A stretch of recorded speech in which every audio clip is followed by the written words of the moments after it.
წარუდგება ხელისუფლების მე არ ამგონია რომ ყველა იყოს ამ იდეის მხარდამჭერი, იმიტომ რომ მე არ ამგონია რომ თუნდაც იგივე გიგი უგულავა ლუშკოვით 30 წელი იჯდეს ქალაქის მერად და მეტი ამბიცია მას არ ქონდეს, როცა 1.5 მილიონიან ქალაქში მან ის როგორც სტარტმებლო არ ფიქრობს, მიიღო იმაზე მეტი, ვიდრე სააკაშვილომ მიიღო 2008 წელს. ამიტომ ეს ბუნებრივი ასე ვთქვათ, ინტერესების ბუნებრივი დაჯახება მე ველოდები რომ შემოდგომიდან დაიწყება ეს პროცესი, რაღაც გაზაფხულზე 2011 წლის გაზაფხულზე შეიძლება ვიხილოთ მსგავსი, შეიძლება ვიხილოთ, არა ვარ თამაში დარწმუნებული, თუმცა გარკვეული ლოგიკა შინაგანი ამ პროცესს აქვს და შეიძლება ვიხილოთ დაახლოებით ის პროცესი, რაც მოქალაქეთა კავშირის ბოლო პერიოდში ჩვენ ვიხილეთ, როცა რეალურად ორი გუნდი გამოიკვეთა, რომელთაგანაც ერთი ფიქრობდა შევარდნაძის თან ერთად დარჩენას 2003 წლის შემდგომ, 4 წლის შემდგომ ბოდიში, როცა უწევდა შევარდნაძის ბოლო ვადა და მეორე გუნდი, რომელმაც გადაწყვიტა გაიშვა შევარდნაძე და ეს ბრძოლა დაიწყო 2000-2001 წლებში, ხო?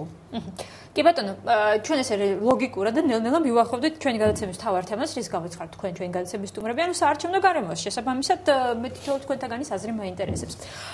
ის რომ 2010 წლის თვითმმართველობის არჩევნები იყო წარუმატებელი, მე როგორც ოპოზიციისგან ვისმენ, ეს არის მხოლოდ და მხოლოდ საარჩევნო გარემოს დამსახურება. ეთანხმებით ამ მოსაზრებას ბატონ კახა? არა მხოლოდ, მაგრამ საარჩევნო გარემო რა თქმა უნდა არის დიახ. ერთ-ერთი მთავარი მიზეზი სხვადასხვა შორის მე ხა კოლექტივებას გავაკეთებ. წარუმატებელი არა მარტო ოპოზიციისთვის და არა იმდენად ოპოზიციისთვის, იმიტომ რომ ხა თავისთავად ის პროცენტები, რომელიც ოპოზიციის ცალკეულმა წარმომადგენლებმა აჩვენეს, ხა თავისთავად ამ კონკრეტული პოლიტიკური პარტიებისათვის შეიძლება კრახი არ იყოს. აქ პრობლემა მდგომარეობს, რომ ეს არის ქვეყნისთვის ძალიან სერიოზული საფრთხე.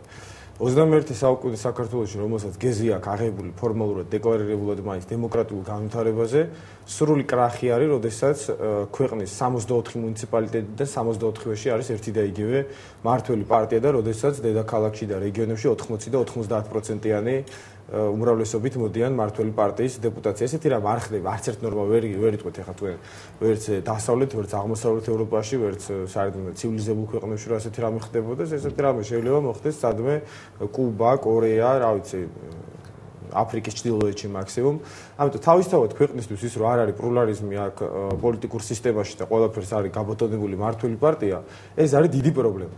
ეხლა რა თქმა უნდა ამის მიზეზები დევს საარჩევნო გარემოში. მონოპოლიზირებულია საკრებულოები და მონოპოლიზირებულია პარლამენტი, იმიტომ რომ მონოპოლიზირებული არის ფინანსები, მონოპოლიზირებული არის ტელევიზია. თავად საარჩევნო სისტემაც ისე არის აგებული, ხა ნორმალური არის, რომ თბილისის 25-დან 25-ვე ოლქში იგებს ნაციონალურ რად გვინდა მაშინ არჩევნები, ხა თუ ყველაფერი მაგათმა უნდა მოიგონ და ისეთი სისტემა უნდა არსებობდეს, რად გვინდა არჩევნები დაანიშნონ პირდაპირ ან მემკვიდრეობითი დეპუტაცია შემოიღონ. ეს ხო უკვე ხვდებით, რომ სისტემის გარყვნას მოასწავებს, ამიტომ ჩვენ გვჭირდება საარჩევნო გარემო არა იმისათვის მაინც და მაინც ოპოზიცია მაჩვენოს უკეთესი შედეგები.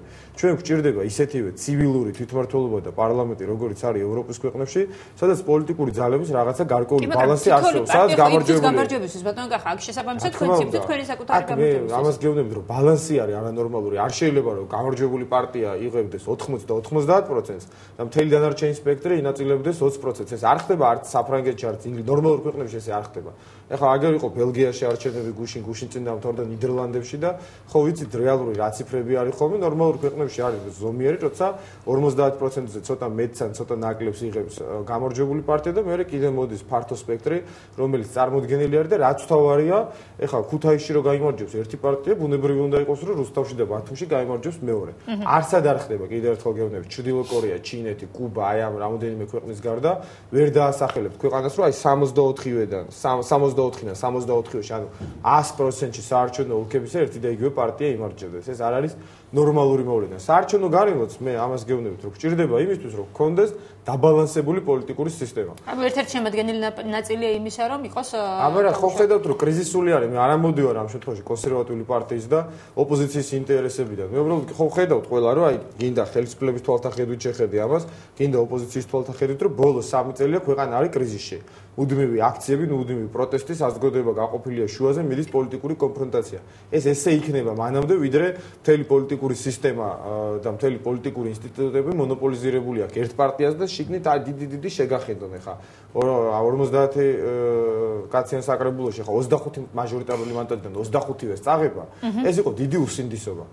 ამას რა თქმა უნდა მიზეზები აქვს, მათ შორის საარჩევნო გარემოშიც ის საარჩევნო სისტემაც ჩვენთვის მიუღებელი არის, რომელიც დღეს არსებობს და რომელიც წინასწარ შეიძლება პროგნოზირება, რომ თუ ძალაში დარჩა, იგივე შედეგები გვექნება ჩვენ მომავალში.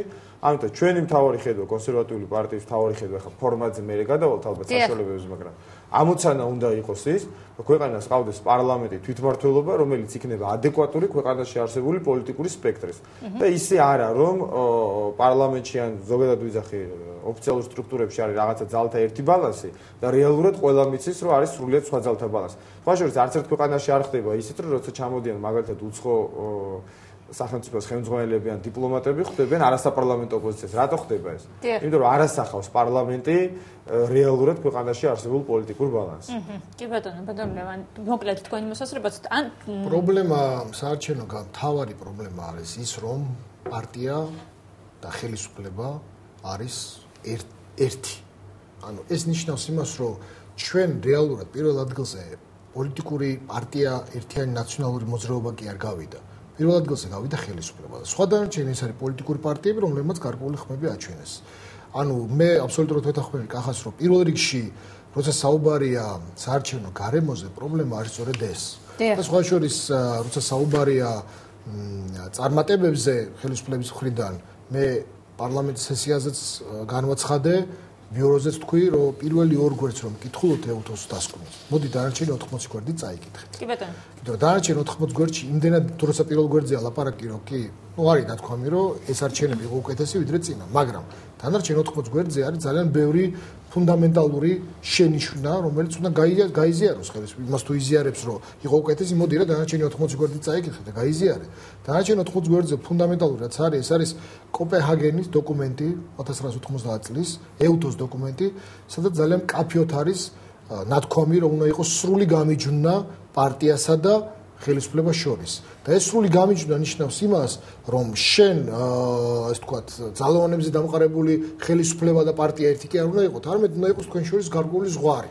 და სხვა შორის ამ სტუდიაში ეკას ვეუბნებოდი ბერიძეს ჩემს ხედვას, რომ აი მოქალაქეთა კავშირის დროს, მოქალაქეთა ჯერ კიდე შევარნაძის დროს, გაცილებით დიდი ზღვარი არსებობდა ხელისუფლებასა და მოქალაქეთა კავშირის შორის, ვიდრე ეხლა. რომ მაშინ იყო პარტია მოქალაქეთა კავშირი, მაგრამ ძალოვანები კახა თარგამაძის სახით მაინც სხვა იყო და ეს არ იყო ერთიანი პარტიული სისტემა. როცა ერთიანი ნაციონალური მოძრაობის ყოფილი გენერალური მდივანი არის შინაგან საქმეთა მინისტრი და არის ერთი გუნდი, რომელიც მართავს, ეს უკვე ნიშნავს და ეს ხალხი ვერ ახდენს გამიჯვნას საკუთარი პარტიული ინტერესებისა და დავუშვათ ქვეყნის ინტერესებს შორის, ეს ნიშნავს, რომ აი ეს აღრევა არის და მთავარი ჩვენი მიზანი სწორედ ეხლა მომავალი არჩევნების ეს არის, რომ ჩატარდება 1 წელიწადში, 2 წელიწადში, ამას მნიშვნელობა იმაზე მეტად, ამაზე უფრო მეტად მნიშვნელოვანია მოახერხოთ, რომ ჩვენი კონკურენტი იყოს არა ხელისუფლება, არამედ ერთიანი ნაციონალური მოძრაობა პარტია.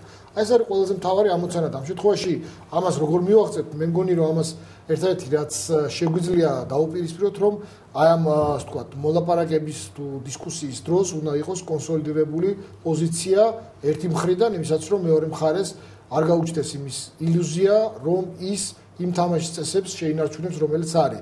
მიუხედავად იმისა, რომ ერთმა ფრანგი დამკვირვებელი იყო, როცა შეხვდით მან მითხრა, რომ თქვენ ძალიან გაგიჭირდებათო ხელისუფლებასთან მოლაპარაკება საარჩევნო გარემოში, იმიტომ რომ როცა იმარჯვებ კონკრეტული თამაშის წესებით, არასდროს არ გინდა რომ შეცვალო ეს თამაშის წესები, იმიტომ რომ შენ ეს თამაშის წესები გაძლევს გამარჯვების შესაძლებლობას. ამიტომ მე ვფიქრობ, რომ ძალიან მძიმე იქნება ეს დისკუსია, ეს საუბრები, რა ფორმატი იქნება, მე მგონი რომ უკვე მეორე ხარის თავარია, რომ ეს დისკუსია უნდა დაიწყოს და ამ დისკუსიის შედეგი უნდა იყოს ერთი ნაბიჯი წინ და არა უკან. გასაგებია, როგორ უნდა დაიწყოს, როგორ უნდა შეიცვალოს, ამაზე ვისაუბრებთ რეკლამის შემდეგ, გადაცემაში რეკლამის დრო, ჩვენ დავბრუნდებით, დაგვალოდეთ.